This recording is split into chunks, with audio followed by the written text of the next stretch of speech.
Hi friends, 1976వ సంవత్సరంలో రష్యాకు చెందిన ఖగోళ విజ్ఞాన శాస్త్ర రచయిత జకరియా సిర్చిన్ తన పుస్తకం ద 12th ప్లానెట్లో నమ్మలేని కొన్ని సంగతుల్ని ప్రస్తావించారు. ప్రాచీన సుమేరియన్లు, అకాడియన్, అసిరియన్, బాబిలోనియన్ల పురాణాల్లోనూ ప్రాచీన రాతప్రతుల్లోనూ అద్భుత శక్తులు కలిగిన దేవీ దేవతలుగా మనం పూజించిన వారు నిజానికి దేవతలు కారు. నిజానికి వారు ఆధునిక నాగరికతకు చెందిన వ్యక్తులు.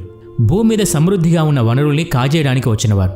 అందుకోసం ముందుగా వారు మనుషులకు నాగరికత నేర్పి మర్యాదస్తులుగా ప్రవర్తించారు. మెల్లగా మనల్ని బానిసలుగా మార్చుకున్నారు. మనతోటే వాళ్ల పనులు చేయించుకునేవారు. ఇదంతా పుస్తకంలో ఉంది. జకారియా లక్షల సంవత్సరాల నాటి మట్టి పలకల్ని, క్లే టాబ్లెట్స్ని విశ్లేషించారు. కొన్ని పురాణకాలపు సంస్కృతుల్లో సుమేరియన్ నాగరికతకు చెందిన వారు తమ దేవతల్ని అనునాకి అని పిలిచేవారు. తమ గొప్ప నాగరికతా ప్రభావంతో మానవుల్ని నాగరికుల్ని చేశారని వాటిల్లో రాసి ఉంది. అయితే చిరకాలం పాటు ఆ రాతల్ని విశ్లేషిస్తూ వచ్చిన సిర్చిన్ చివరికి చెప్పింది ఏంటంటే వాళ్ళు దేవతలు కారని, నిబురు అనే గ్రహం నుంచి వచ్చారని, ఆ నిబురు మన సౌర కుటుంబంలోనే ఉంది అని చెప్పారు. అయితే వాళ్ళు భూమి మీదకు వచ్చిన కారణం ఏంటి? జెనెటిక్ ఇంజనీరింగ్ చేసి మనిషిని అభివృద్ధి చేశారా? ఈ విషయాల గురించి ఈ వీడియోలో తెలుసుకుందాం. Let's start our today's episode. 1849వ సంవత్సరం నాటి మాట. ఇరాక్లోని వినేగో పట్టణంలోని వివిధ ప్రాంతాల్లో ప్రాచీన మెసొపొటేమియా నాగరికతకు సంబంధించిన ఆనవాళ్ల కోసం తవ్వకాలు జరుగుతూ ఉన్నాయి.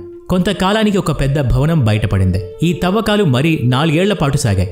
ఎన్నెన్నో శిల్పాలు, మట్టి పలకలు లభించాయి. ఈ మట్టి పలకలపై ప్రాచీన సుమేరియన్ విశ్వాసాలు, సాక్ష్యాల గురించి వివరాలున్నాయి. దేవతల రోజువారీ కార్యక్రమాలు, మనుషుల జన్మం గురించిన సంగతులు ఉన్నాయి.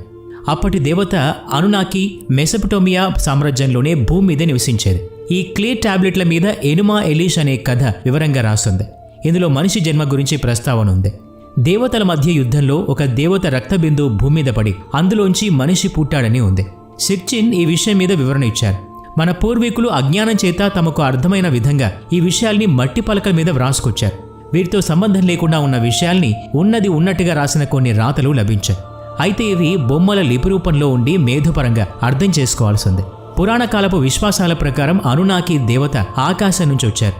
సిర్చిన్ ఈ అనునాకిని మనం దేవతగా చూస్తున్నాం కానీ ప్రాచీన మెసొపొటేమియన్ల దృష్టిలో ఆ భావన వేరేగా ఉందని అంటున్నారు. అనునాకి దేవతల మొదటి తరం తాముండే గ్రహం మీద ఏర్పడ్డ ప్రకృతి విపత్తుల నుంచి తమని కాపాడుకోవడానికి అవసరమైన ఒక ముఖ్యమైన ధాతువు కోసం వెతుక్కుంటూ భూమి మీదకొచ్చారు. మొదట్లో ఈ ధాతువు ఏమిటి అన్నది సిర్చిన్ బృందానికి అర్థం కాలేదు. మట్టి పలకల మీదున్న పసుపు వర్ణం, ధాతువు శబ్దాల్ని పోలిన గుర్తుల్ని బట్టి చివరికి ఆ ధాతువు బంగారం అని అర్థం చేసుకున్నారు. బంగారం గురించి ఇప్పుడు మనకు తెలుసు. మన దేవుళ్లకు వేసే బంగారం గురించి అనుకోకండి. ప్రపంచం అంతా ఈ బంగారం ధాతువు గురించి ప్రత్యేకంగా ఆలోచిస్తుంది. ఇది పురాతన కాలం నుంచి ఉన్న ఆసక్తే. బహుశా అనునాకీలకు బంగారం ఒక శక్తి మూలంగా తోచింది. మిగిలిన గ్రహాల మీద బంగారం ఉందో లేదో తెలియదు. అందుకే బంగారం విస్తారంగా దొరికే భూమి మీదకు అనునాకీలు వచ్చారు. అలాగని ఇదేమీ అట్లే లభించదు తవ్వి తీసుకోవడానికి. అందుకే అనునాకీలు తమ డిఎన్ఏని హోమినిడ్స్ అనగా చింపాంజీ, గొరిల్లా వంటి కోతుల జాతులతో కలిపి కొత్త జాతిని పుట్టించారు. బుద్ధిజీవులు, శారీరక బలవంతులు అయి ఉండేలాగా తమ కోసం బంగారాన్ని వెలికి తీసే తెలివితేటలు కలిగి ఉండేలాగున పనికొస్తారని వారి ఆలోచన. ఎన్నో విఫల యత్నాల తర్వాత మనిషి ఏర్పడ్డాడు. ఈ జెనెటిక్ ఇంజనీరింగ్ అర్థం కాని మన పూర్వీకులు మనిషి పుట్టుకకు కారణం దేవతల మధ్య యుద్ధమని, భూమి మీద పడిన రక్తబిందువు నుంచి పుట్టారని తమకు నచ్చేలా ఆసక్తికరంగా రాసుకున్నారు. మొత్తానికి మట్టి పలకల రాతల ప్రకారం మొట్టమొదటి అనునాకి 4.5 లక్షల సంవత్సరాల క్రితం భూమి మీదకొచ్చింది. హోమోసేపియన్లు, నియాండర్తల్ మానవుల ఉనికి ఏర్పడింది. అనునాకీలతో సంబంధం గురించి ఇంకా తెలియాల్సి ఉంది. ప్రాచీన బాబిలోనియన్ నిర్మాణాల్ని చూడండి. వాళ్ల దేవతను చక్రవర్తిలాగా చెక్కిన బొమ్మలు కనిపిస్తాయి. ప్రజలు శ్రామికుల్లా కనిపిస్తూ ఉంటారు. ఈ లెక్కన అనునాకీలు మానవ జాతికి మహోపకారమేమీ చేయలేదు. చేసిన ప్రతి కార్యం వెనుక తమ ప్రయోజనం ఏదో కలిసుంది. మన వనరుల్ని మన చేతన వెలికి తీయించడానికి వీలుగా మనల్ని మరింత తెలివైన వాళ్లుగా మార్చారు. ఈ మధ్యకాలంలో ఇరాకులోనే అతిపెద్ద మట్టి పలక ఒకటి లభించింది. ప్రాచీన బాబిలోనియన్ భాషలో అనునాకి దేవతల గురించి, వారి రాజ్యపాలన గురించి వివరాలున్నాయి. దాదాపు 140 మంది అనునాకీల సమాచారం అది. 21 శతాబ్దాల క్రితం నాటి ఆ మట్టి పలకల రాతల్లో ఉన్న విషయాలు కొన్ని ఆశ్చర్యం కలిగించక మానం. మట్టి పలకల మీద రాసిన ప్రకారం 140 మంది అనునాకి రాజులు దాదాపు 4,20,000 సంవత్సరాల పాటు భూమిని పరిపాలించారు. ఒక రాజైతే తన 36,000 సంవత్సరాల వయసులో మరణించారు. ఈ లెక్కన ఒక మనిషి ఇంతకాలం జీవించడం అయ్యేదేనా? మరి అనునాకీలు అంతరిక్షంలోని ఏదో గ్రహం నుంచి వచ్చిన మనుషులేనా? ఆర్కియాలజీ ప్రకారం సాధారణంగా ఎవరూ చేరుకోలేని ప్రదేశాల్లో కూడా కొన్ని శిలాజాలు దొరికాయి. వాటి డిఎన్ఏ మానవ డిఎన్ఏతో సరిపోలుతోంది. కానీ వాటి కపాలాన్ని పరిశీలిస్తే మాత్రం 500 సంవత్సరాల కంటే ఎక్కువ వయసున్న జీవి అని తెలుస్తోంది. అసలు ఇంతకీ ఈ పరిశోధనల వల్ల ఫలితం ఏమిటన్నది చూద్దాం. దానికోసం వాస్తవాల కంటే కూడా అనుమానం కలిగిస్తున్న సంగతుల్ని ఒకసారి పరిశీలిద్దాం. పురాతన కాలం నుంచి ఇప్పటిదాకా ఉన్న కోతుల సగటు జీవిత కాలాన్ని గణిస్తే 40 నుంచి 45 ఏళ్ల వరకు అది జీవిస్తుందని తెలిసింది.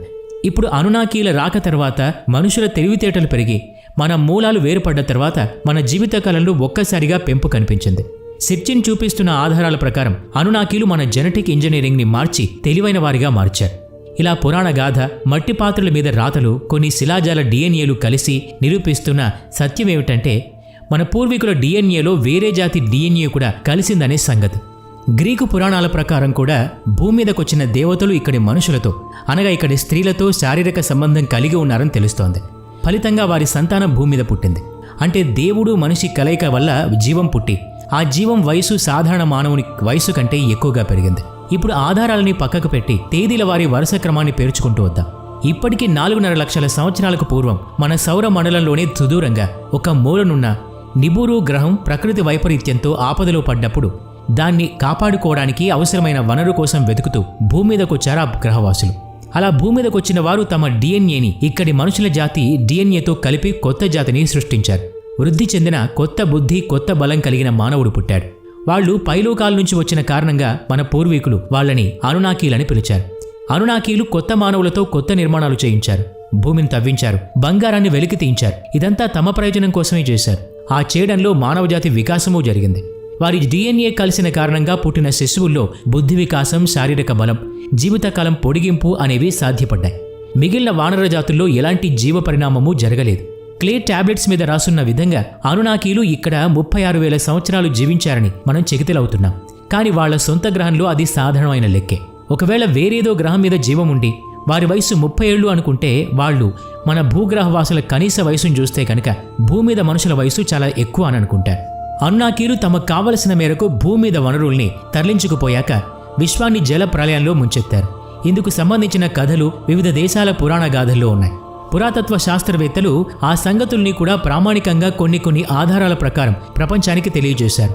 మన ఊహ ఏమిటంటే జల ప్రళయం ద్వారా అనునాకీలు తమ ఉనికిని ఆనవాళ్లను లేకుండా చేద్దామనుకున్నారనిపిస్తోంది.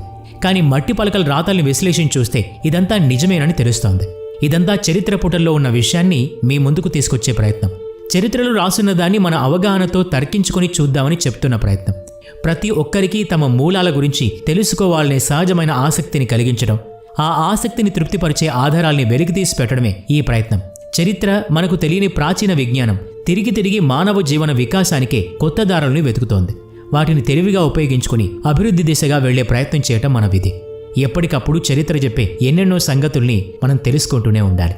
ఈ వీడియో నచ్చినట్లయితే లైక్ చేయండి, షేర్ చేయండి. ఇలాంటి మరిన్ని వీడియోస్ కోసం ఈ ఛానల్కి సబ్స్క్రైబ్ చేసుకుని బెల్ ఐకాన్ మీద క్లిక్ చేయండి. నెక్స్ట్ వీడియోలో మళ్ళీ కలుద్దాం. Thanks for watching.